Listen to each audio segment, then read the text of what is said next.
BBC বাংলার অধিবেশন প্রবাহতে আপনাদের স্বাগত। আজ আপনাদের সাথে লন্ডন স্টুডিও থেকে আছি মানসী বড়ুয়া। বাংলাদেশের সর্বশেষ গুরুত্বপূর্ণ আপডেট সংবাদে আপনাকে স্বাগত। শুরুতেই সংবাদ শিরোনাম, পরে বিস্তারিত। প্রথমেই জানাবো, কলেজ ছাত্রীকে ধর্ষণের অভিযোগে বিএনপির ছাত্রদল নেতা গ্রেপ্তার। আইডি কার্ড বানিয়ে দেওয়ার কথা বলে যশোরে এক কলেজ ছাত্রীকে ধর্ষণ করেছে বিএনপির ছাত্রদল নেতা। ধর্ষণ মামলায় যশোর চৌগাছা সরকারি কলেজ ছাত্রদলের সিনিয়র যুগ্ম সাধারণ সম্পাদক আরাফাত হোসেন রাব্বিকে গ্রেপ্তার করেছে পুলিশের সদস্যরা। সন্ধ্যায় তাকে গ্রেপ্তার করা হয়। গ্রেপ্তারকৃত আরাফাত চৌগাছা সরকারি কলেজ থেকে এইচএসসি পরীক্ষায় অংশ নিচ্ছিলেন। এবারে জানাবো, শিক্ষার্থীদের মিছিলে রণক্ষেত্র, গুলিবিদ্ধ সহ আহত 2 শতাধিক। দেশব্যাপী বৈষম্যবিরোধী ছাত্র আন্দোলনের প্রার্থনা ও ছাত্র জনতার গণমিছিল কর্মসূচি পালিত হয় 2024 সালের 2 আগস্ট। মিছিলে উত্তাল হয়ে ওঠে এদিন রাজধানী সহ দেশের বিভিন্ন অঞ্চল। সারা দেশ জুড়ে শিক্ষার্থীদের সঙ্গে পুলিশ ও ছাত্রলীগের দফায় দফায় হামলা ও পাল্টা হামলা চলে। বলছিলাম 2024 সালের আজকের এই দিনের কথা। এর মাত্র 3 দিন পরই স্বৈরাচার শেখ হাসিনা পালিয়ে যেতে বাধ্য হয়।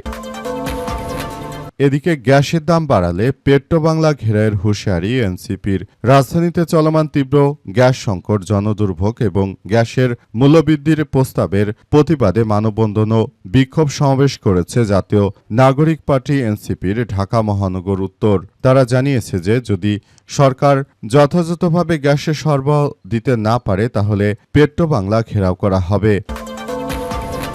এরপর জানাবো, অস্ত্রের মুখে জিম্মি করে শাবিপ্রবি শিক্ষার্থীর মানিব্যাগ ও মোবাইল ছিনতাই। শাহজালাল বিজ্ঞান ও প্রযুক্তি বিশ্ববিদ্যালয়ের শাবিপ্রবি এক শিক্ষার্থীকে অস্ত্রের মুখে জিম্মি করে ছিনতাইয়ের ঘটনা ঘটেছে। সময় দুর্বৃত্তরা তাকে ধারালো অস্ত্র দিয়ে আঘাত করে। তবে পালিয়ে যাওয়ার সময় স্থানীয়দের সহায়তায় এক ছিনতাইকারীকে আটক করে পুলিশের কাছে সোপর্দ করা হয়েছে। এবং সর্বশেষ জানাবো, মোদির বাসভবন অভিমুখে মিছিলের ডাক কেজরিওয়ালের। ভারতের ইথানল মিশ্রিত E20 পেট্রোল চালুর প্রতিবাদে দেশটির প্রধানমন্ত্রী মোদির বাসভবন উপলক্ষে মিছিল করার ঘোষণা দিয়েছে আম আদমি পার্টির AAP জাতীয় আহ্বায়ক অরবিন্দ কেজরিওয়াল। আগামী 4 আগস্ট এই কর্মসূচি পালন করা হবে। আজ national town hall against E22 কর্মসূচিতে এই ঘোষণা দেন দিল্লির সাবেক মুখ্যমন্ত্রী অরবিন্দ কেজরিওয়াল। প্রিয় দর্শক, এতক্ষণ শুনছিলেন সংবাদ শিরোনাম, এবারে বিস্তারিত। তবে তার আগে বন্ধুরা, অনুরোধ থাকবে এই সংবাদটিতে একটি লাইক দিন। এই চ্যানেলে আপনি নতুন হয়ে থাকলে আমাদের সংবাদটি দেখতে দেখতে চ্যানেলটি সাবস্ক্রাইব করে রাখুন। কমেন্ট করে বন্ধুরা আপনার মূল্যবান মতামত জানিয়ে দিন আপনি বিশ্বের কোন দেশ থেকে বা বাংলাদেশের কোন স্থান থেকে আমাদের সংবাদটি দেখছেন এবং শুনছেন। আর বন্ধুরা, সংবাদটি আপনার সোশ্যাল মিডিয়া ফেসবুকে শেয়ার করে বন্ধুদেরও দেখার সুযোগ করে দিন। গাজা যুদ্ধে আপনি যদি নিরীহ ফিলিস্তিনিদের ভালোবেসে থাকেন বন্ধুরা, কমেন্টে ইয়েস লিখে পুরো বিশ্ববাসীকে আমাদের এই তাজা আপডেটটি দেখার সুযোগ করে দিন। এবারে বিস্তারিত।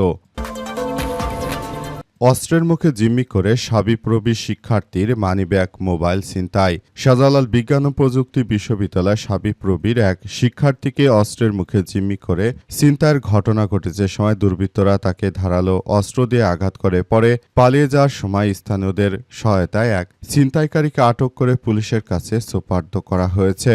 শাহজালাল বিজ্ঞান ও প্রযুক্তি বিশ্ববিদ্যালয় শাবিপ্রবির এক শিক্ষার্থীকে যখনই রাতে অস্ত্রের মুখে জিম্মি করা হয়েছে, এরপরই সেখানে বিভিন্ন মানুষ এসে যায়। ভুক্তভোগী মোহাম্মদ হাবিবুল্লাহ মেজবা বিশ্ববিদ্যালয় পরিসংখ্যান বিভাগ 2021-22 শিক্ষাবর্ষের শিক্ষার্থী। রাত আনুমানিক 9টার দিকে সিলেটের গোয়াবাড়ি চা বাগান এলাকায় এমন ঘটনা ঘটে। বিশ্ববিদ্যালয় প্রশাসন সূত্র থেকে জানা গেছে যে সন্ধ্যা 7টার দিকে গোয়াবাড়ির কোচারপাড়ায় টিউশন করতে যান হাবিবুল্লাহ মেজবা। রাত 9টার দিকে টিউশন শেষে বাসায় ফেরার পথে রাগিব রাবেয়া মেডিকেল কলেজের বিদেশি হোস্টেলের সামনে পৌঁছালে 3 জন দুর্বৃত্ত তাকে অস্ত্রের মুখে জিম্মি করে এবং সেখানে তাকে ধারালো অস্ত্র দিয়ে কুপিয়েছে। এই ঘটনায় সেখানে আশপাশের মানুষ এসে গেলে ছিনতাইকারীরা সেখান থেকে পালাতে পারেনি এবং শেষ পর্যন্ত তাদেরকে সেখান থেকে আসলে আটক করার ঘটনা ঘটে এবং তাদেরকে আটক করে তারপর থানায় নিয়ে গেছে পুলিশের সদস্যরা। সারা দেশ জুড়েই বিএনপি ক্ষমতা আসার পরই আসলে এই ধরনের ঘটনাগুলো ঘটছে এবং এই ঘটনাগুলোর মধ্য দিয়ে নতুন করে আবার দেশের অভ্যন্তরে এক ভয়াবহ বিপর্যয়কর পরিস্থিতির সৃষ্টি হয়েছে। এই পরিস্থিতি এখন থমথমে অবস্থা বিরাজ করছে। পুরো পরিস্থিতি সারা দেশ জুড়ে ঠিক এমনইভাবে চলছে। সেখানে আসলে কেউই বর্তমানে নিরাপদে নেই বলে এমন কথা উল্লেখ করা হয়েছে। শিক্ষার্থীদের গণমিছিলের রণক্ষেত্র, গুলিবিদ্ধ সহ আহত 2 শতাধিক। দেশব্যাপী বৈষম্যবিরোধী ছাত্র আন্দোলনে প্রার্থনা ও ছাত্র জনতার গণমিছিল কর্মসূচি পালিত হয় 2024 সালের 2 আগস্ট 33 জুলাই নামে।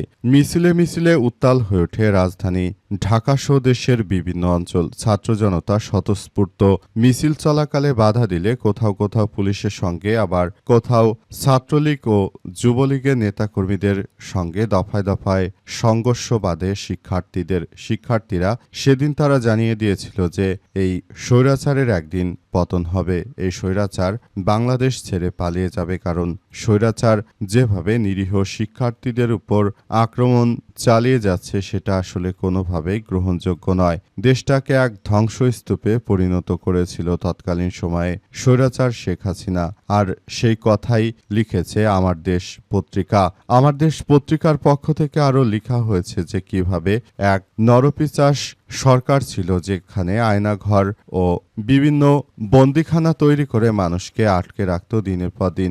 বিশেষ করে ঢাকার উত্তরা, হবিগঞ্জ, খুলনা, লক্ষ্মীপুর ও নরসিংদী, সিলেট, কুমিল্লার দাউদকান্দিতে হামলা ও সংঘর্ষ হয় 2024 সালের ঠিক এই দিনে। সময় 2 জন নিহত এবং অর্ধশত গুলিবিদ্ধ হয়, 2 শতাধিক আহত হয়। আগের দিন মুক্তি পাওয়া বৈষম্যবিরোধী ছাত্র আন্দোলনে 6 সমন্বয়ক যৌথ বিবৃতি দিয়ে জানায় ডিবি হেফাজতে আটকে রেখে ভিডিও বার্তা দিয়ে আন্দোলন প্রত্যাহারের জোর করা হয় এবং নাহিদ ইসলামকে পিটিয়ে রক্তাক্ত করা হয়। তখন তারা বাইরে এসে প্রকৃত ঘটনা জানানোর পরে দেশজুড়ে আন্দোলনে উত্তপ্ত হয়ে ওঠে এবং আগামী 5 তারিখে শেখ হাসিনার পতন হয়ে যায়।